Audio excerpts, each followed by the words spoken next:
하나님께서 오늘 우리에게 주시는 말씀 함께 보겠습니다. 신명기 7장 1절에서 11절까지의 말씀입니다.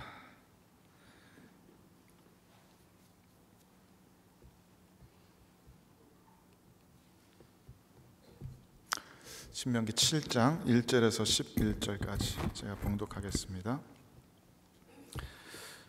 내 하나님 여호와께서 너를 인도하사 네가 가서 차지할 땅으로 들이시고 내 앞에서 여러 민족 헷 족속과 기르가스 족속과 아모리 족속과 가나안 족속과 브리스 족속과 히위 족속과 여부스 족속 곧 너보다 많고 힘이 센 7 족속을 쫓아내실 때 내 하나님 여호와께서 그들을 내게 넘겨 내게 치게 하시리니 그때 너는 그들을 진멸할 것이라.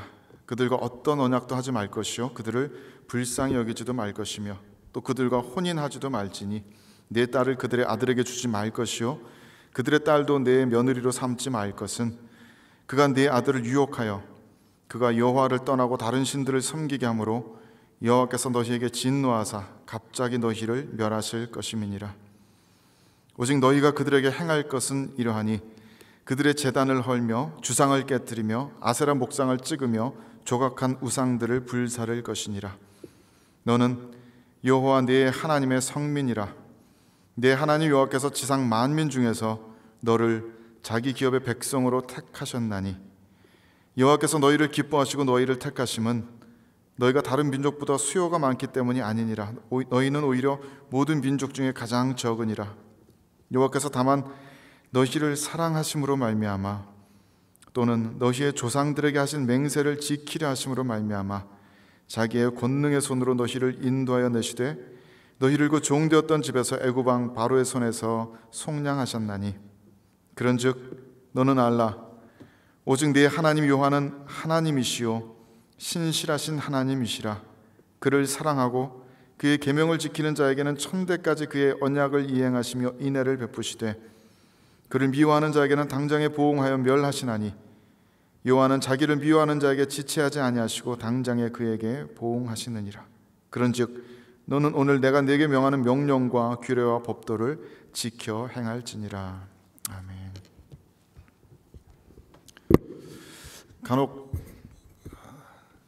믿지 않으시는 분들과 이야기 나누다 보면 반기독교적 정서를 가지신 분들 중에는 오늘 본문의 이런 말씀들 너무 거칠고 폭력적이고 그렇다고 좀 불만을 표시하면서 이런 이유 때문에 기독교 신앙을 거부한다라고 말씀하시는 분들이 간혹 있으신 듯합니다.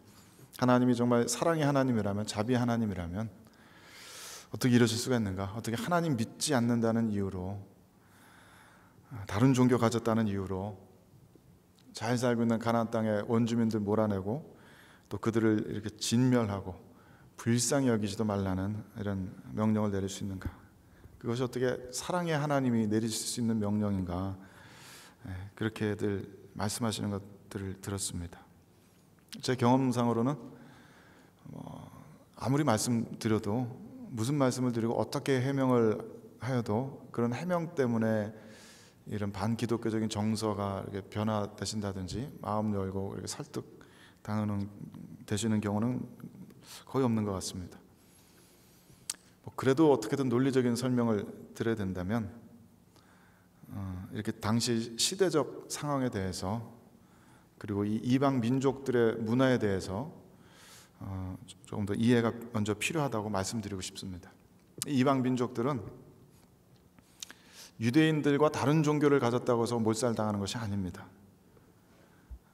겉으로만 보면은 그들의 종교를 부정하고 그래서 그들의 제단을 헐고 또 그들이 세운 주상 이런 나무로 만든 이런 것들 깨트리고 조각한 우상들 불사를 하고 해서 굉장히 폭력적인 방법으로 다른 종교를 배척하고 또 종교적인 독선을 고집하라는 이야기처럼 들리지만 현대적인 시각에서 보면은 사실 여기에 열거된 이방 사람들의 문화를 타 종교라고 이렇게 쉽게 일컫기에는 좀 힘든 점들이 많이 있습니다.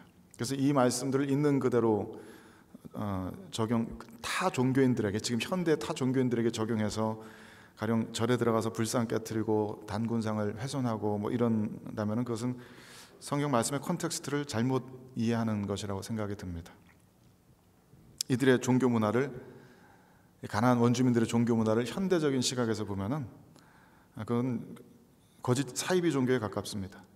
현대 국가의 거의 모든 현행법상 결코 받아들일 수 없는 폐륜적인 범죄를 조장하고 장려하는, 차마 종교라고도 부를 수 없는 그런 관습들입니다. 예를 들자면 인신제사 같은 관습입니다. 가나안 땅에서는 주로 몰렉신 숭배하면서 살아있는 사람을, 그것도 어린아이들을 죽여서 제물로 바치는 풍습이 있었습니다. 사실 꼭 가나안 요 땅에서만은 아니고 세계 여러 곳에서 많이 발견되는데, 특히 가나안 고대 근동 지역에서 고고학적으로 많이 좀 그렇게 발견되는 것 같습니다. 몰렉에게 제사 지내는 방식은 굉장히 야만적이고 끔찍했다고 이렇게 알려져 있습니다. 몰렉 신상을 보통 이렇게 거대한 청동으로 짓는데, 청동으로 이렇게 얼굴은 짐승 모양하고 사람 몸을 한 이런 동상이 서 있든지 아니면 어떤 보좌에 이렇게 앉아 있는 모습을 이렇게 지어집니다. 그리고 신상이 앞을 향해서 손을 이렇게 쭉 뻗고 손바닥을 편 형태로 이렇게 주로 만들어집니다. 그리고 이 신상의 몸 한가운데는 거대한 아궁이가 있어서 거기에 불을 아주 뜨겁게 때우게 됩니다. 그래서 이 아궁이를 태워서 구리로 만든 이 몰렉 신상 전체가 굉장히 뜨겁게 달구어지게 만드는 거죠. 그리고 제물로 바치는 어린애를 산채로 이 몰렉 신상의 편 손 위에 올려놓는 겁니다. 아이는 산채로 타 죽으면서 아궁이로 굴러 떨어지고, 아기의 비명과 또 부모의 울부짖는 소리를 덮기 위해서 큰 북을 두드리면서 노래를 하였다고 합니다. 이런 끔찍한 제사는 다양한 방법으로 변형되기도 했던 모양입니다. 어린아이를 불 위를 걷게 하든지, 또 불로 달군 기둥 위를 걷게 한다든지, 그런 일들도 있었던 것 같습니다. 그래서 고대 역사가들이 이들의 이런 야만적인 제사를 증거하는 기록들을 꽤 남겼습니다. 또 많은 고대 근동의 제사들은 음란한 매음 행위와 함께 이루어졌다고 잘 널리 알려져 있습니다. 이방인들의 신전에는 그래서 여자 창기나 또 남창들이 있어서 제사에 참석한 사람들은 이런저런 제물을 바치면서 신과 합일 하나 되기 위한 마음에서 신전의 창녀들, 남창들과 음란한 행위들을 했다고 합니다. 그것이 이들이 신을 섬기는 방법이고, 그래야 신들이 자신들에게 풍요와 농작물이 잘 되는 것과 아이들 많이 낳는 다산의 복을 준다고 이렇게 믿었습니다. 만약 현대 사회에서 이 토론토 외곽 어디 시골쯤에서 어떤 한 무리의 사람들이 모여가지고 이런 일을 벌인다면 정부가 어떻게 행하겠습니까? 설마 그냥 가만 내두진 않겠죠. 시골에 한 무리의 사람들 모여서 집단 성행위를 하고 아기들을 불에 태워 죽이고 그런 종교 집단을 이루고 있다고 한번 생각해 봅시다. 그런 모습 보면서도 우리가 종교적인 다양성을 인정해 줘야 된다. 그들의 문화적 전통이니까 이해하고 포용하고 용납해 줘야 된다라고 말할 수 있는 사람은 별로 없을 겁니다. 물론 고대 중동에서는 이 사람들이 이런 일을, 끔찍한 일들을 벌인다고 해도 아무도 저지하는 사람 없었습니다. 뿐만 아니라 그런 일들은 이런 종교라는 이름으로 조장되고 장려되었습니다.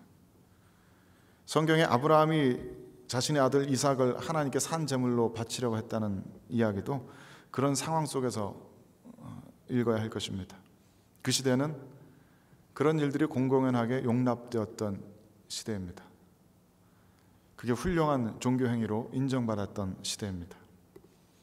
이것은 있을 수 없는 일이라고 막아서는 사람이 아무도 없었습니다.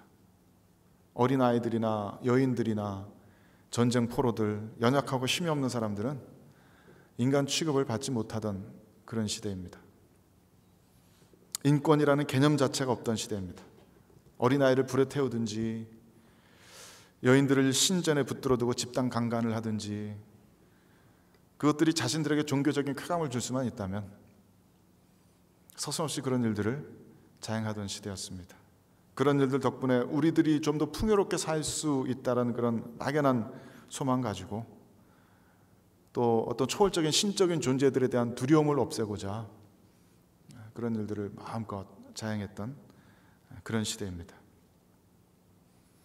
이 가나안 원주민들의 지금은 사라진 이러한 종교들은 여호와 하나님의 신앙처럼 사람들에게 높은 수준의 도덕을 요구했던 그런 종교가 아닙니다.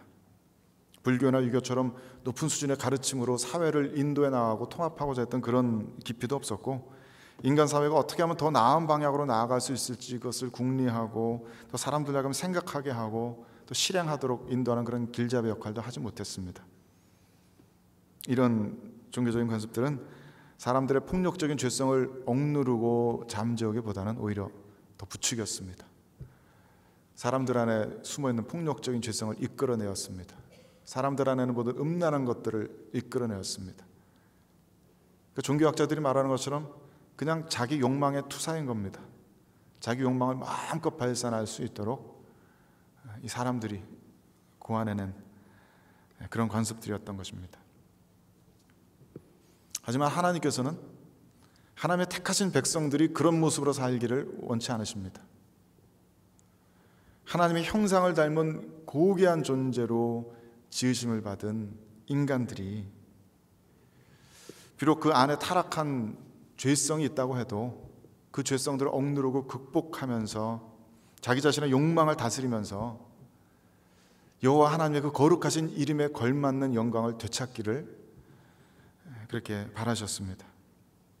그래서 하나님께서 구별하여서 예비해 놓으신 그 가나안 땅이라는 그 지구상의 거대한 지구상의 그 조그만 땅덩이 그곳이 그렇게 거룩한 백성들이 모여 사는 거룩한 장소가 되기를 하나님께서는 원하시고 또 그렇게 요구하셨습니다. 하나님의 이러한 뜻과 계획은 레위기 말씀에 선명하게 드러납니다. 같이 한번 읽어볼까요? 레위기 18장 24절에서 25절 말씀 함께 읽어보겠습니다. 레위기 18장입니다. 레위기 18장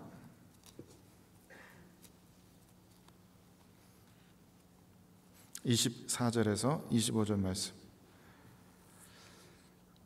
찾았으면 한 목소리로 읽어보겠습니다. 시작. 너희는 이 모든 일로 스스로 더럽히지 말라. 내가 너희 앞에서 쫓아내는 족속들이 이 모든 일로 말미암아 더러워졌고 그 땅도 더러워졌으므로 내가 그 악으로 말미암아 벌하고 그 땅도 스스로 그 주민을 토하여 내느니라.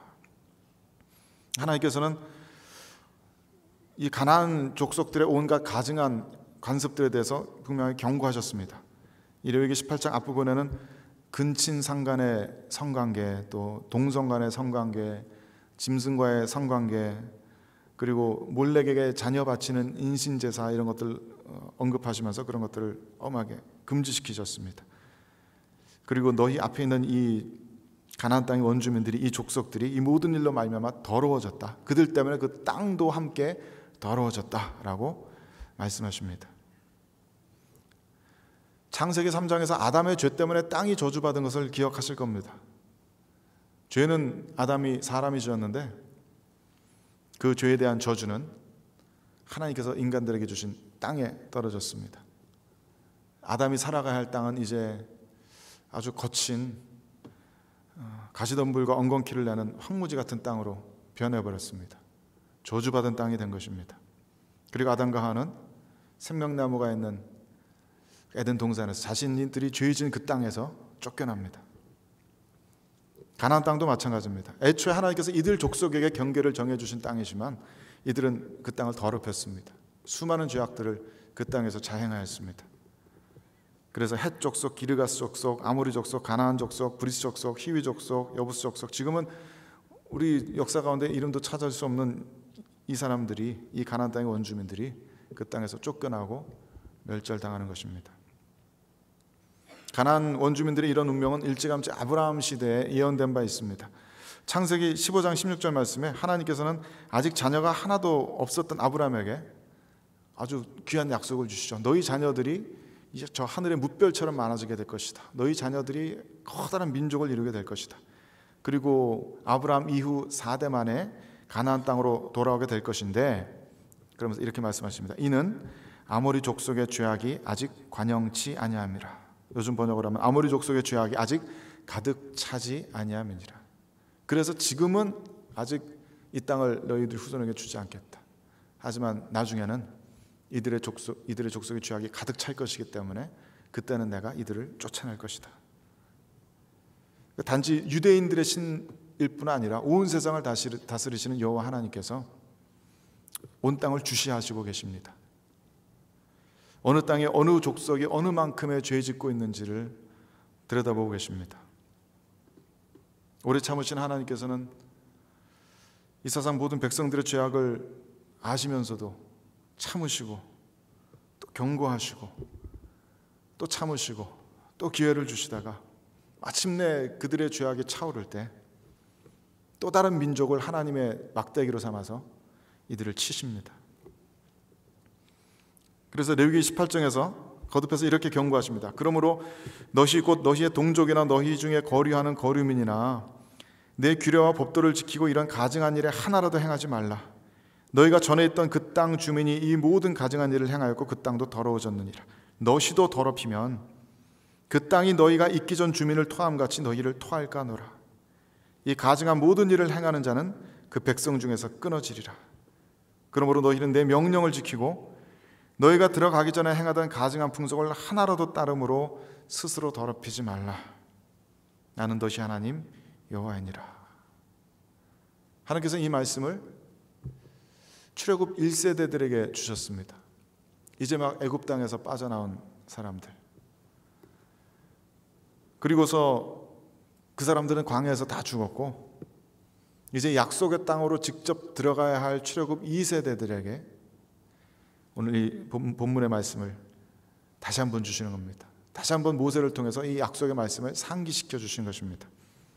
너희는 그들을 진멸하여라. 그들과 어떤 종류의 동맹도 맺지 말아라. 불쌍히 여기지도 말고 그들과 혼인하지도 말아라. 그들의 제단 허물고 주상 깨뜨리고 아세라 목상 찍고 그들이 조각한 우상들을 불살라라. 그렇게 언금하십니다. 혼인은 왜 하지 말라고 하실까요? 혼인은 개인적인 차원에서 이루어지는 언약 관계입니다. 민족과 민족 간의 언약 관계를 동맹 협약이라고 한다면 개인과 개인 차원에서 이루어지는 언약 관계가 바로 혼인입니다. 혼인의 중요한 점은 그저 남자 여자가 서로 마음에 드는 짝 만나서 짝지어 살라는 그런 것이 아닙니다. 그런 건 짐승들 사이에서도 하는 일이고 그것은 혼인이라고 부르지 않고 짝짓기라고 부르죠. 짝짓기는 생육하고 번성하기 위해서 반드시 필요한 겁니다. 하지만 혼인은 그 의미가 다릅니다. 남녀가 짝져서 생육하고 번성하라는 의미도 물론 있습니다만 그것만은 아닙니다. 성경에서는 남녀 간의 혼인을 예수 그리스도와 교회의 연합으로 그것의 모델로 풀어 설명하십니다. 저 높은 하늘 위에 지극히 거룩하신 죄와 관계하실 수 없는 하나님께서 이 죄 많은 지극히 낮고 천한 인간의 땅으로 오셔서 인간과 하나 되셨습니다. 예수 그리스도를 통해서 그리스도께서는 스스로 인간과 합한 세례를 받으시고 스스로 인간들의 왕이 되셔서 하나님께서 택정하신 백성들 그 이스라엘 언약 백성의 왕이 되셔서 그 언약 백성들의 죄에 대한 책임을 홀로 지셨습니다. 인간들이 받아야 할 하나님의 저주의 심판을 대표자로서 인간의 대표자로서 받아내셨습니다.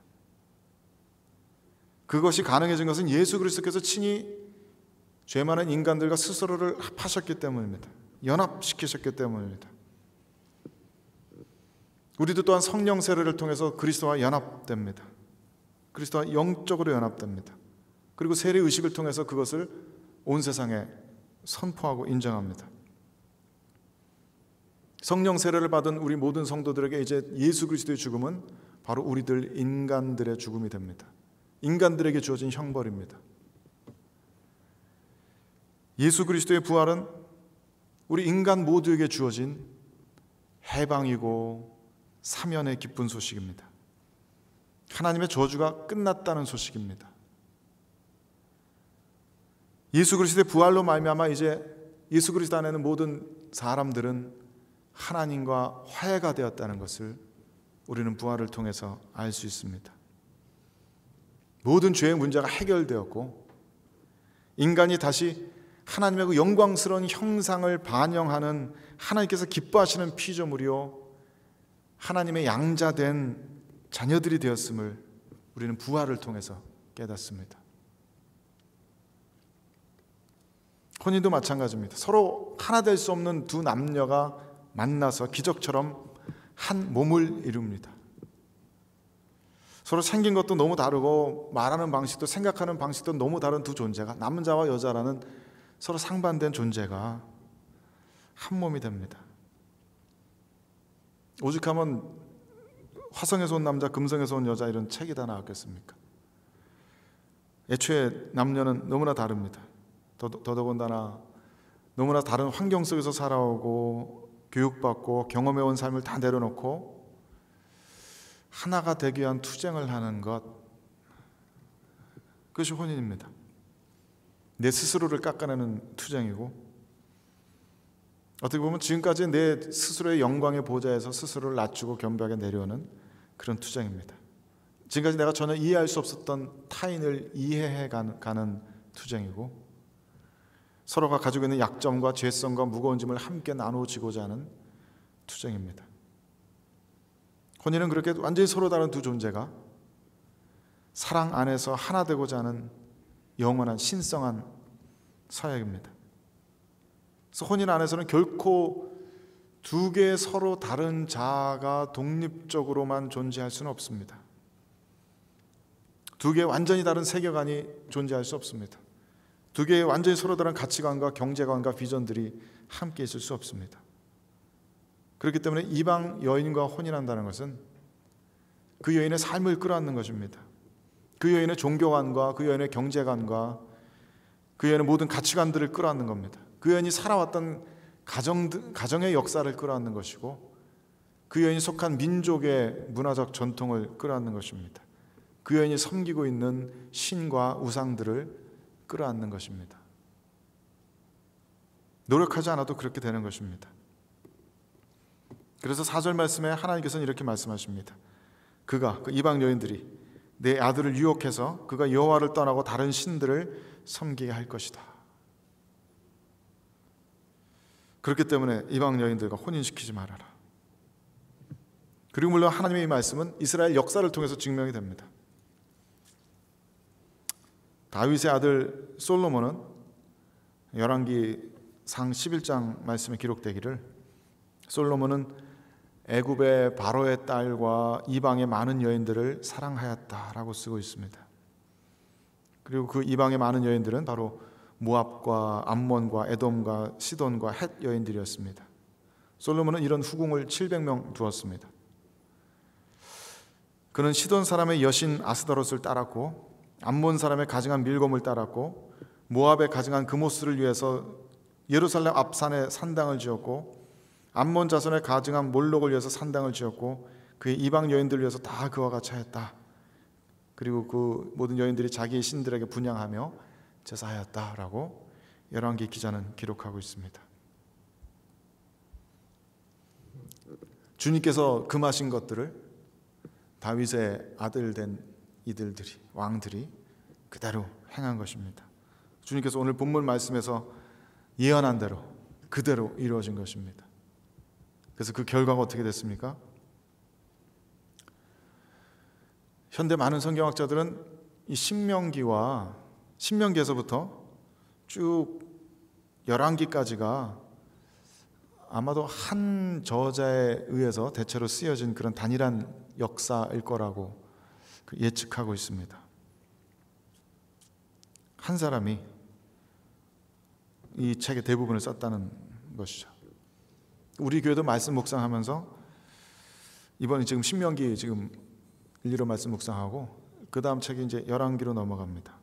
처음에 한 목사님께서 그렇게 순서를 정해주셨을 때는 왜 그러실까? 왜 여호수아, 사사기, 룻기, 사무엘 다 건너뛰고 바로 열왕기로 가실까? 제가 좀 궁금했었는데 요즘 하반기 영성 일지 그 준비하느라고 열왕기 공부하다 보니까 이제야 비로소 한 목사님의 깊은 뜻이 이해가 됩니다. 신명기에서 예언한 일들이 열왕기에서 그대로 증명이 됩니다. 열왕기는 그래서 어떤 면에서는 신명기의 하나님의 예언의 말씀에 대한 증명의 책입니다. 봐라, 있는 그대로 다 들어맞지 않았느냐 라고 열왕기에서 그 역사를 쓰고 있습니다. 이 책들을 쓴 저자는 아마도 바벨론 포로기 초기 때 바벨론으로 끌려가서 온갖 잡다한 이방 문화의 한가운데서 살아가야 할 유대의 남은 사람들을 위해서 이 책들을 쓴 것 같습니다.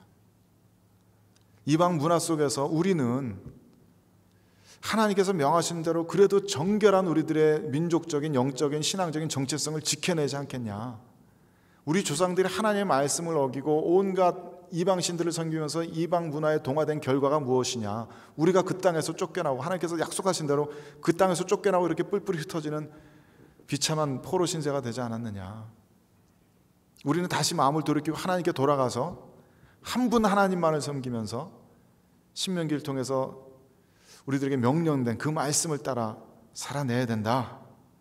더 이상 이방 문화에 물들지 말고 신실한 하나님 나라의 백성으로서의 정체성을 지켜내야 된다라고 이 책들을 통해서 외치고 있는 것입니다. 그래서 열왕기 하 16장 17장 보니까 북이스라엘 왕국의 멸망에 대해서 기록되어 있습니다. 16장에서는 유다의 왕 아하스가 얼마나 영적으로 타락하였는지를 증거하고 있습니다. 이전까지 몇몇 왕들이 그랬던 것처럼 이 유다의 왕된 그 자신 스스로가 산당들을 세웁니다. 그리고 스스로 그 산당에 나와서 유다의 왕이 스스로 분양합니다. 지금까지처럼 왕들이 산당을 없애지 못하고 백성들이 산당에서 제사 지내는 것을 어떻게 더 이상 하지 못하고, 그게 아니라 왕이 직접 작은 산 위에서 모든 푸른 나무 아래서 산당에서 제사를 드리면서 이방 신들에게 분양합니다. 뿐만 아니라 이 아하스는 자기 자식을 직접 인신 제사로 드립니다. 자기 자식을 불 가운데로 지나가게 합니다. 유다의 왕으로는 최초로 직접 자기 스스로 인신 제사에 참여한 겁니다. 그러면서도 아하스는 여전히 여호와 신앙을 가지고 있습니다. 여전히 솔로몬의 성전에서 제사를 지냅니다. 자기 나름대로 애쓰면서 성전의 구조를 이렇게 저렇게 좀 좋게 만들어 보려고 변형해 보기도 하고, 거기에 더 큰 이방 것을 닮은 최신식 제단을 세워보기도 합니다. 그리고 그 뒤에 이어서 17장에서는 이번에는 남유다가 아니고 북이스라엘의 마지막 왕 호세아 이야기가 기록되어 있습니다. 호세아 왕이 아수르 왕에게 끌려가서 감금당하고 이스라엘 전역이 아수르 왕에 의해서 짓밟히게 됩니다. 그리고 열왕기 기자는 이렇게 해설을 길게 늘어놓습니다. 지금 이 이스라엘의 마지막 왕이 이렇게 붙들어가는 것을 보아라. 이것이 왜 이렇게 됐냐 하면은 신명기에 기록되었던 그 하나님의 말씀을 지키지 않았기 때문이다. 다른 신들을 하나님과 함께 섬기며 이방 신들이 행했던 그 모든 잡다한 더러운 가증한 일들을 함께 행하였기 때문이다. 여러 우상들을 섬기고 인신제사를 드리고 음란한 짓거리들을 하고 복술과 사술을 행한 것 때문에 하나님께서 분노하셔서 그 약속하신 대로 북이스라엘 왕국을 멸망시킨 것이다 라고 해설을 쓰고 있습니다. 그리고 바로 이어서 열왕기 17장은 그 결과, 북이스라엘 왕국이 완전하게 멸망한 그 결과로 그 약속의 땅 가나안이 어떻게 변화되는지를 기술합니다. 아수르 왕이 타민족의 포로들을 데려다가 그 가나안 땅에 사마리아 인근에 북이스라엘 왕국에 살게 합니다.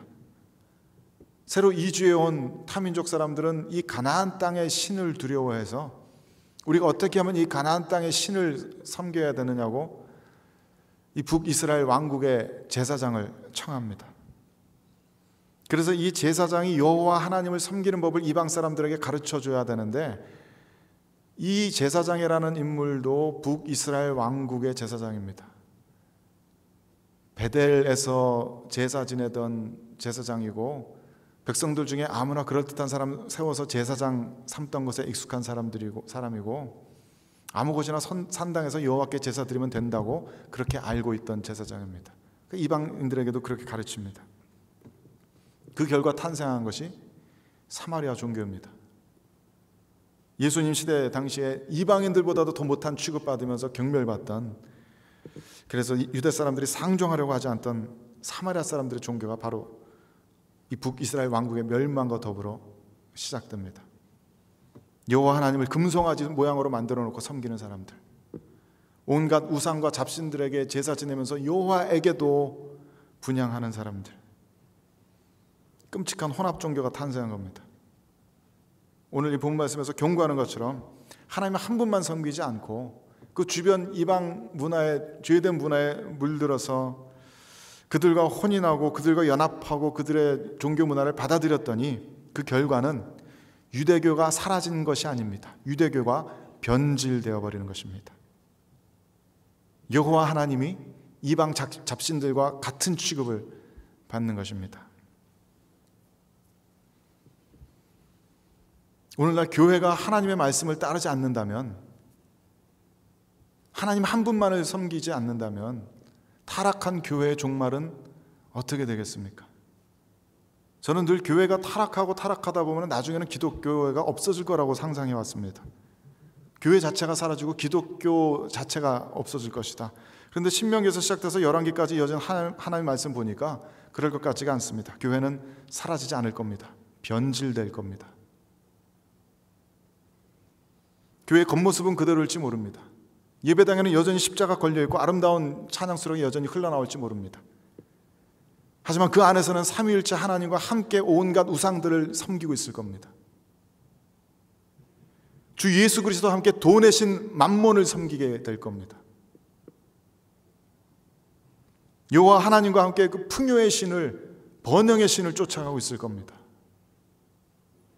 삼위일체 하나님과 더불어서 이 세상의 정치적인 문화적인 권력을 탐내고 있을 겁니다. 그 지극히 높으신 하나님의 영광과 더불어서 추악한 인간의 영광을 함께 섬기고 있을 겁니다. 인간을 하나님의 위치에까지 올려놓음으로 해서 지극히 높으신 하나님의 영광을 형편없이 축소시키고 격상시키고 격하시키고 더럽힐 것입니다. 그것이 교회의 최후가 될 겁니다.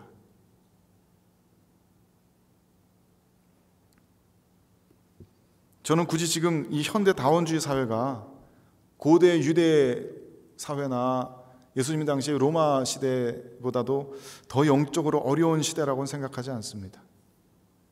지금이 다원주의 시대라면은 이 신명기 말씀의 이 시대는 더더욱 다원주의 시대였습니다.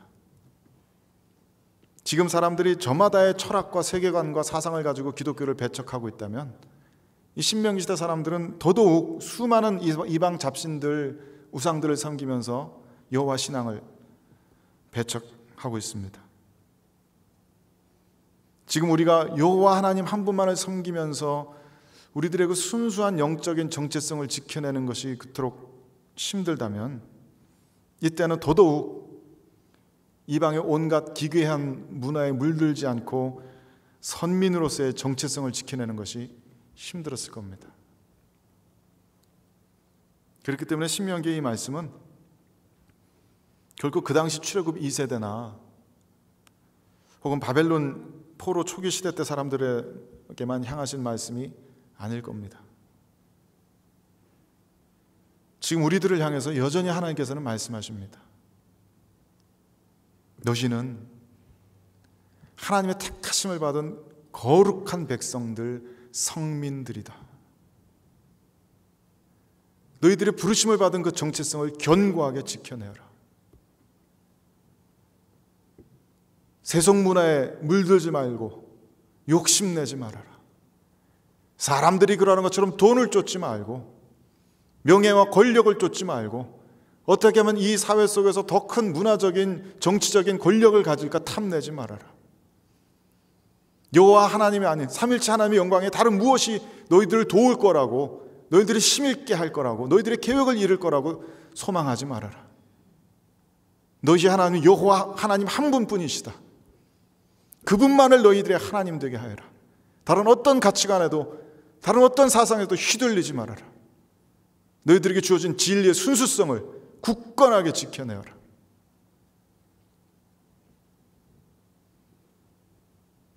그것이 영원한 진리의 하나님의 말씀입니다. 오늘 본문의 표현을 빌어서 말씀드리자면 너희 하나님 여호와는 다스리시는 주권자 엘로힘이시다. 너희들의 하나님 여호와는 신실하신 엘, 전능자 하나님이시다. 그분 한 분만이 너희들에게 영원한 저주를 내리실 수도 있고, 그분 한 분만이 너희를 영원한 복락으로 인도하실 수도 있는 것을 기억하여라. 너희는 오늘 내가 너희들에게 명하는 명령과 규례와 법도를 지켜 행할지니라.